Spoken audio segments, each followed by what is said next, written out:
weeks. Yep. Okay. Who got the better deal, the Warriors or the Lakers, or is it 1 and 1A in your opinion? I mean, I think you have to say the Lakers did in the sense that they got a guy who was 25 years old, who's finished top 5 in the MVP voting pretty much 5 years in a row, I'm pretty sure of. And so, just reaching the prime of his career. And so you got to say LA got the better of the deal because Golden State, they got Jimmy Butler, who is basically the other end of that spectrum, right? Like he was angling for an extra 2 years on his contract from Miami at top dollar. And Miami was like, look, why don't you play out the season and we'll see what's what. And I think Jimmy felt aggrieved that these guys didn't feel like he had earned, an extra extension on his deal after all of the stuff that he had done. Accomplished on the court, 2 finals appearances, another conference finals in between. But all of those playoff runs, they were underdogs. Nobody expected them to make those deep runs. It was because Jimmy Butler had a singular excellence. And so he felt aggrieved that they didn't want to give him the contract. So he basically pouted his way out of town. He bullied his way out of town, ends up with Golden State. But yeah, Jimmy, he got a 2-year extension. Actually, he got a 1-year extension, and a raise on next year's deal. Okay. And the truth of the matter is, Luka Doncic was in line to get $350 million Jesus. from the Dallas Mavericks this summer. Those are the differences in like where they're at in the NBA right now. So you got to say the Lakers got the better of the deals. Jesus, that's a lot. That's a lot of money. And I forget how Yeah. young Luca is. He has an old man body. Yes, that's and I think that's that's part of the narrative of the trade. Like I don't know how closely you follow NBA media, but when the Luca deal went down, like it knocked everybody off of their socks. Yes. It's just that these guys don't hit the market ever.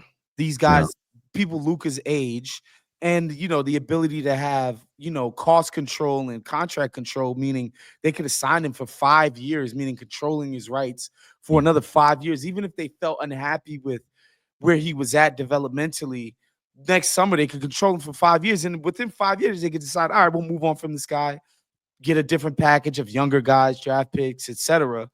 The fact that this guy was on the market, and nobody knew. That was another thing, that this came literally just dropped out of the sky.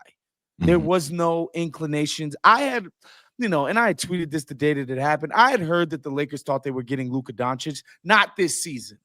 They thought Luka Okay. Doncic could be part of their future, maybe in 2 to 3 years or whatever. But nobody thought the Lakers were trading for Luka anytime soon.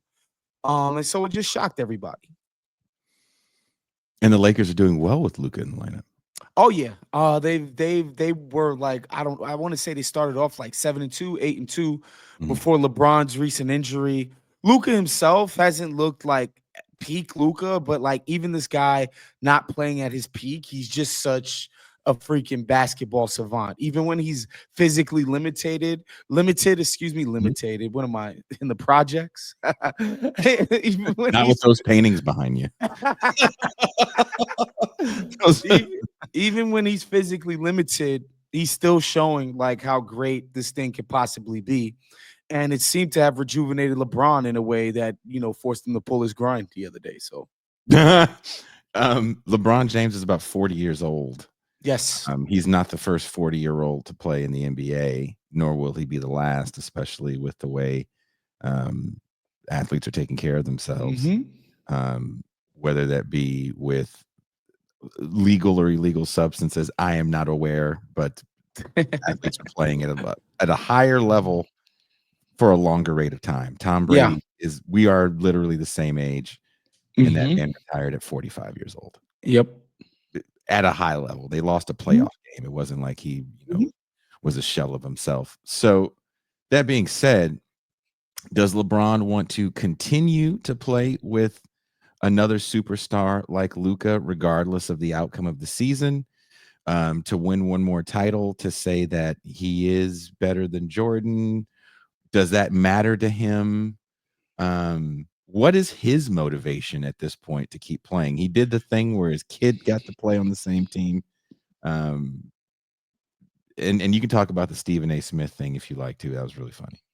I think LeBron, he hasn't said this, but I think it's kind of obvious that right now, most of what he does is to set up the next phase of his life post playing. I think playing still, you see that the fact that he's made sure to earn every single dollar possible, even if it meant staying on a Lakers team that probably didn't give him the best chance to chase championships, it shows you that he's very financially driven because I think he does eventually want to own a team. Okay. And so every dollar matters. Like you would think like making an extra 50 million for LeBron after 20 years of just earning wouldn't matter, but it does because I think every penny matters to him because I think he does want to get into sports ownership. And I think that's definitely motivating it. But also I think he was really motivated by being in LA. Just all of his business interests are based out of here. He's got the production company Spring Hill Uninterrupted.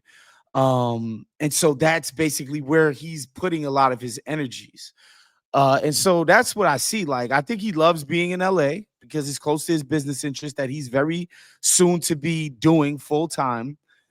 And then, I think he's still playing at a high level, Yeah. and so he's still having fun with it, right? The Bronny thing, like, I don't really want to get into that, but I'll just have folks understand that LeBron's been filming a Netflix documentary, Last Dance style, for the last 5 years. He's had cameras following him for the last 5 years.